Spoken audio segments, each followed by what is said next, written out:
கச்சத்தீவு அருகே மீன்பிடித்துக் கொண்டிருந்த ராமேஸ்வரம் மீனவர்கள் 9 பேரை ஒரு படகுடன் இலங்கை கடற்படை எல்லை தாண்டி மீன்பிடித்ததாக கூறி கைது செய்துள்ளது.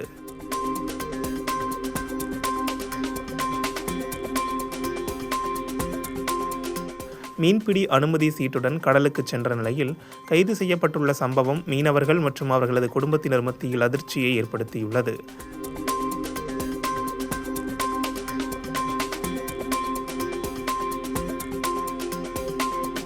தொடர்ந்து ராமேஸ்வரம் மீனவர்கள் இலங்கை கடற்படையால் கைது செய்யப்படுவதை தடுக்க மத்திய மாநில அரசுகள் நடவடிக்கை எடுக்க வேண்டும் என்றும், கைது செய்யப்பட்ட மீனவர்கள் மற்றும் படகை உடனடியாக விடுவிக்க நடவடிக்கை எடுக்க வேண்டும் என்றும் மீனவர் சங்கங்கள் கோரிக்கை விடுத்துள்ளன.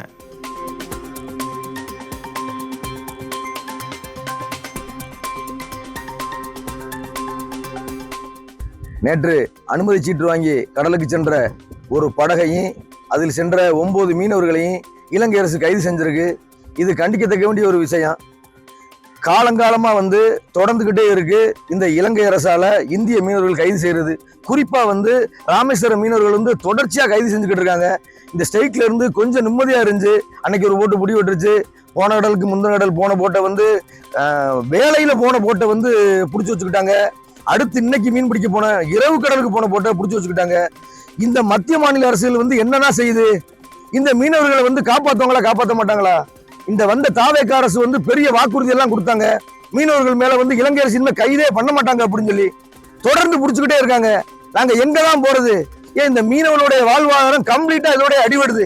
இந்த படகையும் மீனவனையும் பிடிச்சு வச்சா அந்த குடும்பங்கள் எல்லாம் வாழாதையா செத்துரு. இதோட நீங்க அரசு உடனே தலையிடணும். தலையிட்டு இலங்கை அரசோட பேசுங்க. எங்க இருநாட்டு மீனவனையும் சுமூகமா மீன் பிடிக்க வைங்க. இங்க ஒவ்வொரு நாளும் செத்து செத்து பொழைச்சுக்கிட்டு இருக்கான். இலங்கை மீனவன் நாங்க தான், இந்திய மீனவர்கள் நாங்க தான். 2 மீனவர்களையுமே நீங்க சுமூகமா பேச்சுவார்த்தை பேசி நீங்க இருநாட்டு மீனவர்களையுமே மீன் பிடிக்கிறதுக்கான பரஸ்பரத்தை எங்களுக்கு உண்டு பண்ணுங்க. மத்திய அரசு மாற்றாந்தா இப்ப மாதிரி தான் பாக்குறாங்க. இப்ப தாவேக அரசு எங்களுக்கு ஓரளவு பண்ணும் நினைச்சா அது அதே சூழ்நிலையில தான் இருக்கு.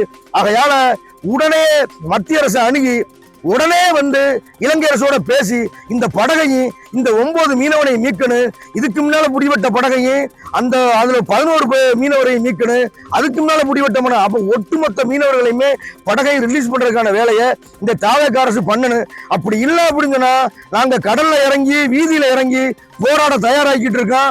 இந்த விஜயோடைய அரசு நம்மளுக்கு நல்லது பண்ணும் அப்படின்னு சொல்ற ஒரு நம்பிக்கையில தான் கடலோர மாவட்ட மக்கள் அவ்வளவு பேருமே வாக்களிச்சாங்க. அந்த வாக்களிச்சதுக்கு எதிர்மாறா நடந்துகிட்டு இருக்கு. அன்னைக்கு 6000க்கு 7000 கொடுத்தாங்க. தேர்தல் வாக்குறுதியை அதையும் நிறைவேற்றல.